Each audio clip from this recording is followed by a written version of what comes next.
Ngayong adlaw, katauhan sa Dios sa Archdiocese sa Osamis. Akong timbaya sa mga mag-uuma o mga mananagat. Ako pong timbaya sa itong mga biblical apostolate. Labi na gayon nila ni Tibo Paindrin o ni Elsie Kiboy.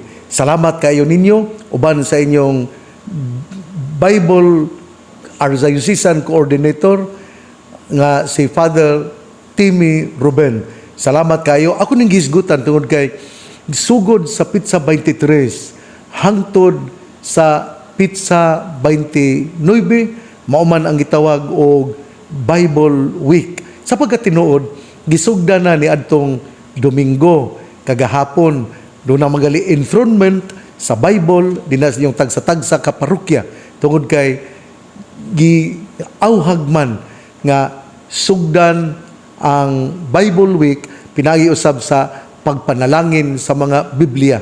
Hinaut-unta nga nahimo kini sa atong mga kaparian o kung wala pa atong awhagon ng atong mga matuuhon nga sa sunod sa Miyerkules ba o sa Domingo atong buhaton ang pagpanalangin sa mga Biblia.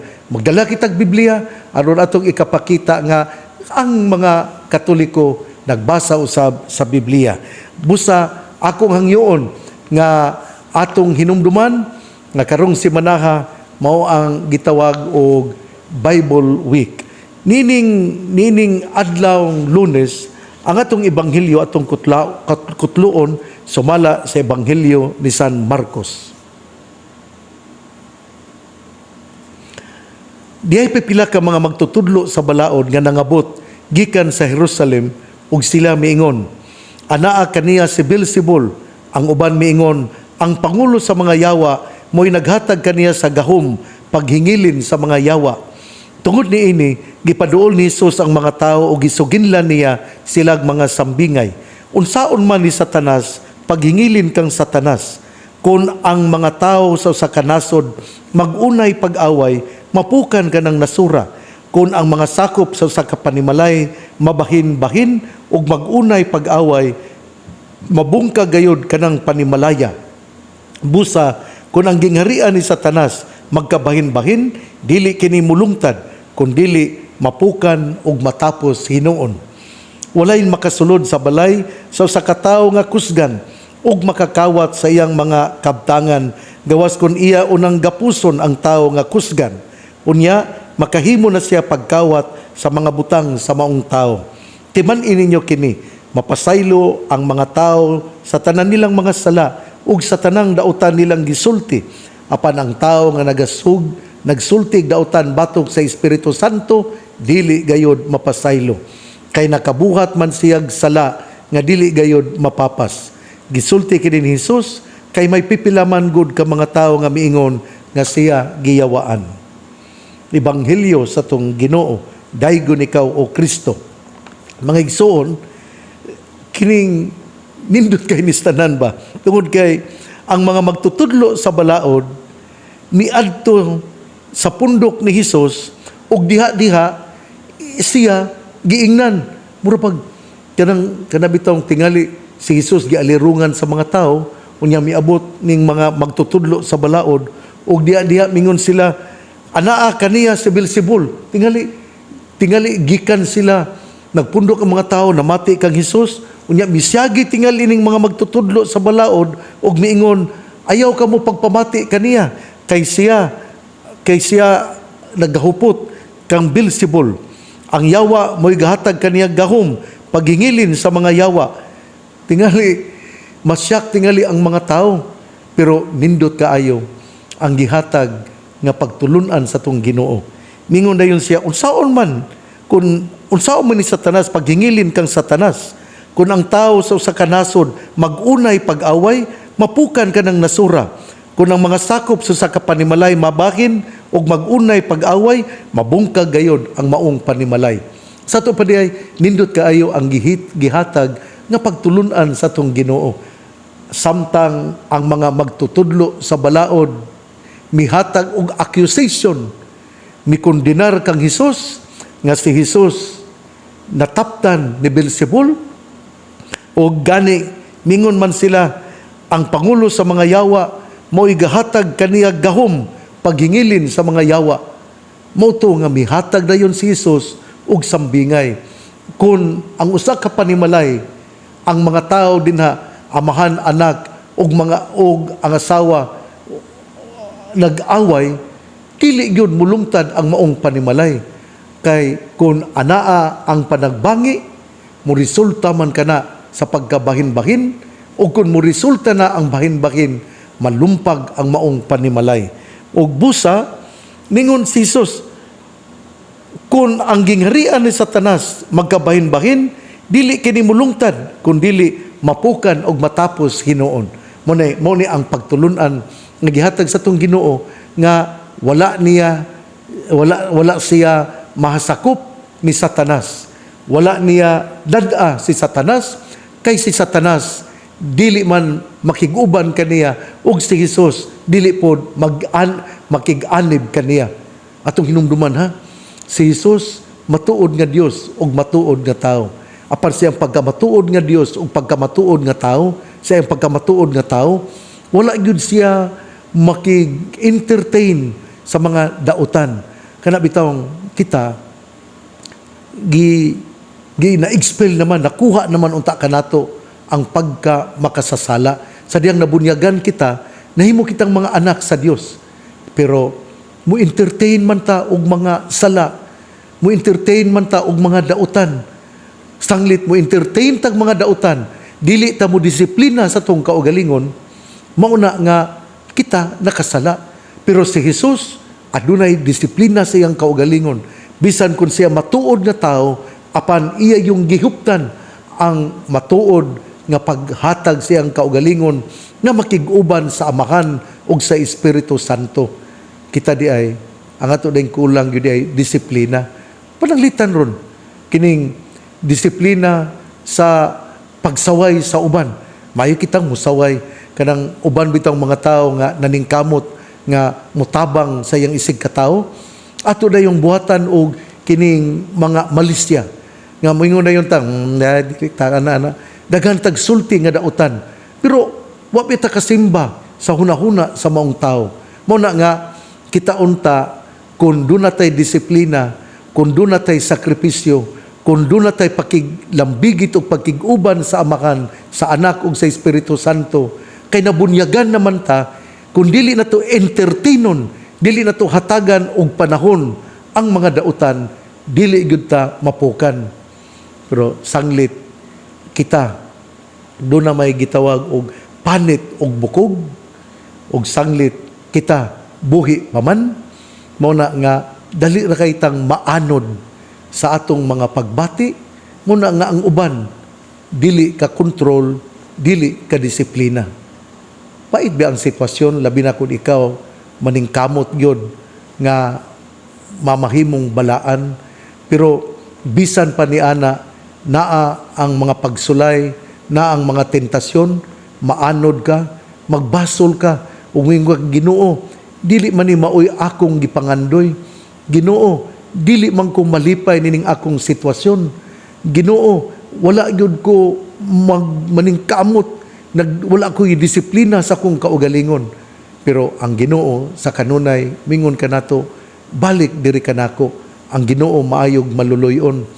Ang Ginoo sa kanunay andam nga mopasaylo kanato. Kulang lang tag disiplina, kulang lang tag puasa, kulang kita sa mga pagtulunan ug tungod ni ana kita dali ra kayong mapukling mahatod ngadto sa pagpakasala. Atong paningkamutan nga kita mobarog og maningkamot kita nga mohimog disiplina sa tong kinabuhi aron mamahimo kitang balaan hangtod sa hangtod.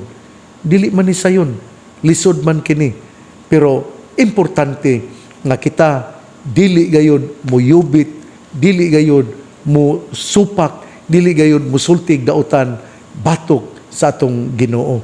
Usahay kung mapulan na ta, naning kamo ta, usahay mingon atong pakasad-on ang Ginoo, ug mingon ta Ginoo, sino man ko Ginoo, sige naman ko ampo, nga nung maning nakasala pa man ko. Ginoo, wa man ko nimo tabangi. Pero ang tabang sa Ginoo mao nga sa panahon nga ikaw nakahibalo nga nakasala, mubalik tas Ginoo, mubangon kita, muhimo kita sa konfesyon, ug mingon, Ginoo, mukumpisal ako, Padre, muadto kita sa pari, ug mangayo kitag absolusyon sa atong mga kasaypanan. Importante kini, kay kung kita muila, nga kita makasasala, mapasaylo ang atong mga sala. Pero kung kita dili na muila, nga kita nakasala, wala ng Espiritu Santo sa atong kinabuhi, o wala na mudanag sa atong mga panghuna-huna, o kita dili gayod mahatagan sa pasaylo, kay nahimo man tang mapahitason. Sa panahon nga dili kita abyerto sa paghimo, pagdawat sa atong mga kalapasan, ato di ay nga napuy-an ang yawa, ug tungod niana kita dili makadawat sa grasya sa atong Ginoo. Ug mao kini ang kahulugan sa diyang mingon ng atong Ginoo sa Ebanghelyo, apan ang tao nga nagsultig dautan batok sa Espiritu Santo dili gayud mapasaylo, kay nakabuhat man siya sala nga dili gayud mapapas. Nganuman, tungod kay kung ikaw musulti nagdautan batok sa Espiritu Santo, wala na may mudanag, wala na may muhatag og kalinaw, wala na may muhatag og kahayag dinha sa imong alimpatakan. Ug tungod ni ana, kay wala na may mudanag, muhatag og kahayag, ug wala nay mugiya kanato. Ang Espiritu Santo may mugiya kanato. Ang Espiritu Santo man may muhatag kanato og katin-awan. Ang Espiritu Santo may muingon nga nakasala ka. Pero kung dili nagalita mamati sa hagawhaw sa Espiritu Santo, di na sa tong konsensya, dili ta makadawat sa panalangin pasaylo nga giandam kanato. Mao na nga ang nagsultig dautan batok sa Espiritu Santo dili gayud mapasaylo, kay nakabuhat man siya sala nga dili gayud mapapas. Nganuman, sa kuno lang giingon, ang Espiritu Santo maoy mudanag, ang Espiritu Santo maoy muhatag og kahayag sa atong mga panghuna-huna. Pero kung dili nato kana puy-an, na dili gyud ta mapasaylo sa atong pagka makasasala. Ang atong ebanghelyo karon gahisgot nga dunay pundok nga misulti nga si Jesus instrumento ni Beelzebul, apan ang atong ebanghelyo mihimo dayon og pagtulunan binha sa usa ka sa sambingay nga gisulti ni Jesus, nga kun ang usa ka banay nagkabahin-bahin, dili gyud kini makatindog, apan kun ang usa ka banay mahiusa, ang maong banay magkahiusa usab sa pagpangamuyo ngadto sa atong Ginoo. Ang punto gyud sa atong Ginoo mao nga giingnan siya nga siya ang pangulo sa mga yawa, pero giingnan niya nga unsao man niini nga akop mga nahimo nga pangulo sa yawa, ang iyang sambingay mao nga kun ang usa ka banay magkabahin-bahin, dili gyud kini makabarog o kini mabungkag gayod, o mausab kini ang gingharian ni Satanas. Kung ang gingharian ni Satanas magkabahin-bahin, dili pod kini mulungtad. Mao kini ang kamatuoran nga si Jesus wala di ay madani, wala di ay mapuy sa dautan, kay siya pirmi manggayod nga nakig-uban sa Amahan ug sa Espiritu Santo. Igsuon, ang mayong balita nga mao ang pulong ni Jesus, ang iyang pamation, pamalandungan ug paningkamutan nga mapuy-an. Bulahan ang tawo nga namati sa pulong sa Ginoo, sama siya sa kahoy nga gitanom, daplin sa usa ka sapa, kansang dahon dili gayud malaya. Tempo sa timbunga siya mamunga. Igsuon, ugma na usab.